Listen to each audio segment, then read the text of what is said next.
John chapter 6. In the course of time, Jesus went from Jerusalem across the Sea of Galilee, which was also called Tiberias. By now, a great multitude was following him because of the spectacular healings he performed. Jesus went into the hills to be alone with his disciples. This was again near the annual Passover. There was no getting away from the crowds.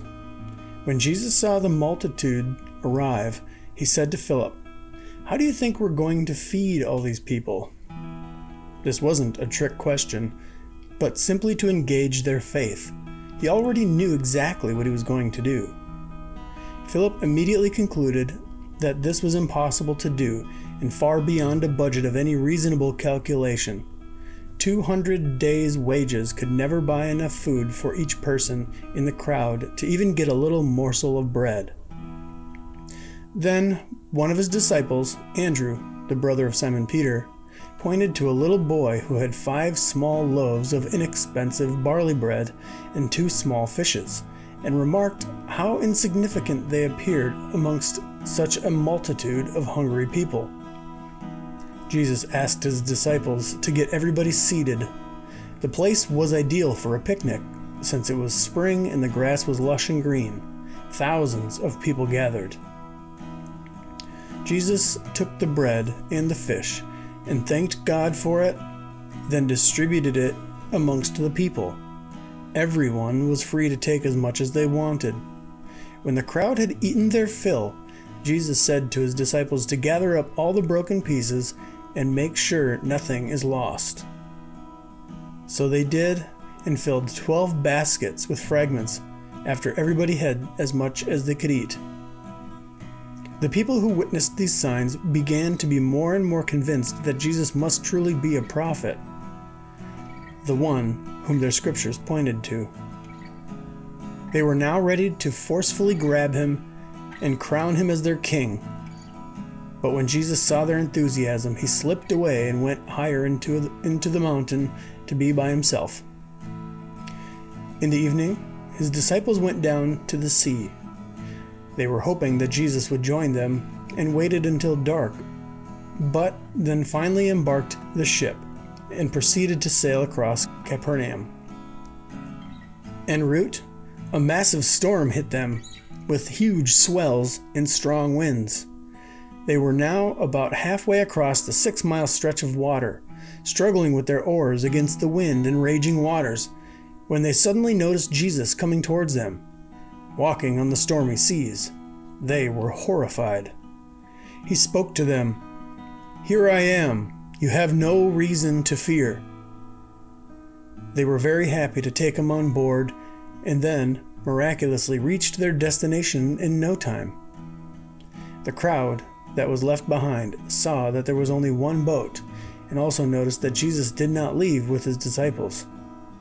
The next day, the other boats from Tiberias arrived near the area where they had ate bread, which the Lord blessed. When they realized that neither Jesus nor any of his disciples were around, they got into boats to go to Capernaum, hoping to find Jesus there. They found him on the other side and wanted to know how he got there. Jesus responded with, "Surely the reason why you are so drawn to me is not because of the signs you've seen, but the contentment you felt within you when you ate the bread. Living from meal to meal can keep you busy. There's so much more to life than survival. Toiling merely for that which perishes is such a waste. The life of the ages requires a different kind of labor. This labor is not the kind which rewards you for something you have done, but blesses you with the gift of humanity's Son. This gift of sonship celebrates the authentic life which God, the Father, has endorsed from the beginning." They immediately wanted the recipe. "Tell us then what we must do in order to accomplish God's work." "This is the work of God, your belief in the one whom he has sent." "So Jesus, if it is your job to get us to believe, we need more signs." "How do you compete with Moses? Our fathers ate the manna in the wilderness, as it is written, and he gave them bread from heaven to eat. Jesus reminded them that it wasn't Moses who gave them the bread from heaven. My Father is the one who gives the real bread from heaven. For the bread from God that comes down from heaven is that which gives life to the entire world. They said, "Oh, Lord, this is the bread we crave. Give us this bread." Jesus said, "I am the bread of life.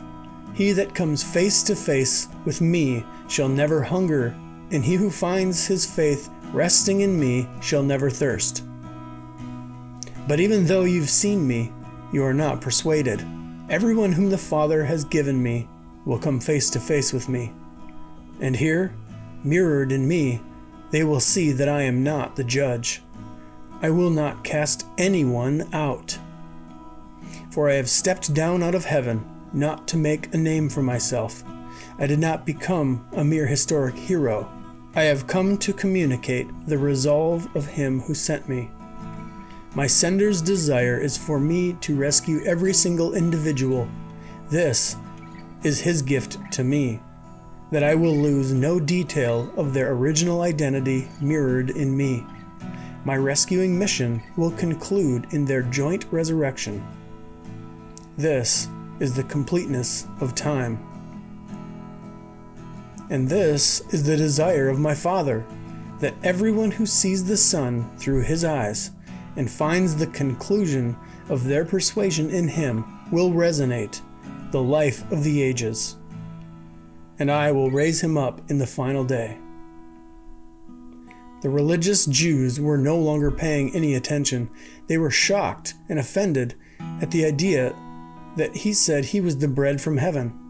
They reasoned that since they knew his parents to be Joseph and Mary, he had no valid claim to any heavenly source. Then Jesus addressed them, saying, "Your murmuring and reasoning amongst yourselves will continue to veil me from you. No one is forcing you to believe. It is the Father who sent me who draws you to see me face to face. Only once you've seen how in the mystery of God I mirror you, you will understand that I will co-raise you in the grand finale of my mission. It is written in the prophets that every single individual will be taught of God. To hear the Father's instruction concerning me is to come face to face with me. No one has seen the Father except the one who proceeds from him. He is most intimately acquainted with the Father. Of absolute certainty do I declare to you that anyone whose faith ultimately rests in who I really am, in this one the life of the ages resonates. I am the bread of life. Your fathers ate the manna in the wilderness and died there in the wilderness. This, what you have here in me, standing face to face with you, is the very sustenance of your life. The bread descending out of the heavenly sphere for everyone to eat their fill and not die. I am the living bread. I stepped out of the heavenly realm into this earth suit in the incarnation, so that everyone may feast on the idea of their true incarnate identity mirrored in me and discover the life of the ages incarnate in them. The bread that I will give is my own flesh. It will translate into life for the entire cosmos. This brought about a war of words among the Jews. How can this man give us human flesh to eat? Amen, amen, I say unto you, that you have no real life in yourselves until you consume the flesh of the Son of Man and drink his blood. Your every meal is a celebration of the incarnation. To eat my flesh and drink my blood is to digest me, like your body is designed to digest food, and it becomes flesh.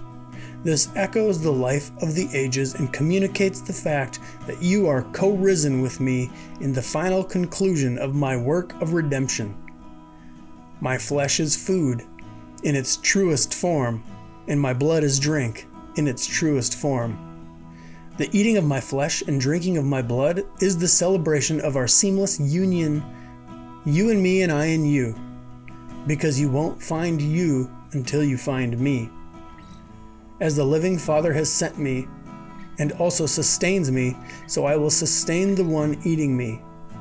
I live through my Father, just like my daily food sustains me, so his life permanently resides in me. Now, you may also continually and habitually feast on me and live through me. This is the bread that stepped down out of the heavenly sphere. There is no comparison with the manna your fathers received from heaven. They ate and they died. Now feast on me and celebrate the life of the ages. Jesus said these things in a synagogue while teaching in Capernaum. Many of his followers said, "This teaching is too tough to chew on." Jesus perceived what they were murmuring about and said, "So you take offense at this? What if you see the Son of Man ascending where he was before? It is the Spirit that quickens the poetry of life. The flesh is useless without the Spirit. The words that I speak unto you, they are spirit and life. I communicate from a different dimension and perspective, giving voice and substance to every prophetic shadow and purpose. I notice that there are those among you who are not persuaded about me.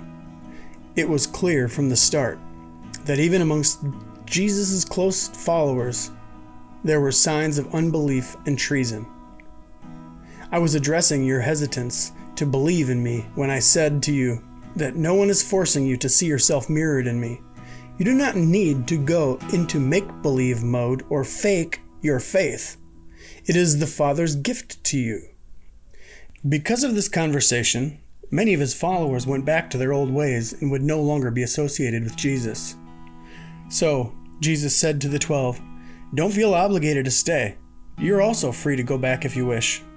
Simon Peter said, "Lord, who is there to go back to? Which mirror should we gaze into?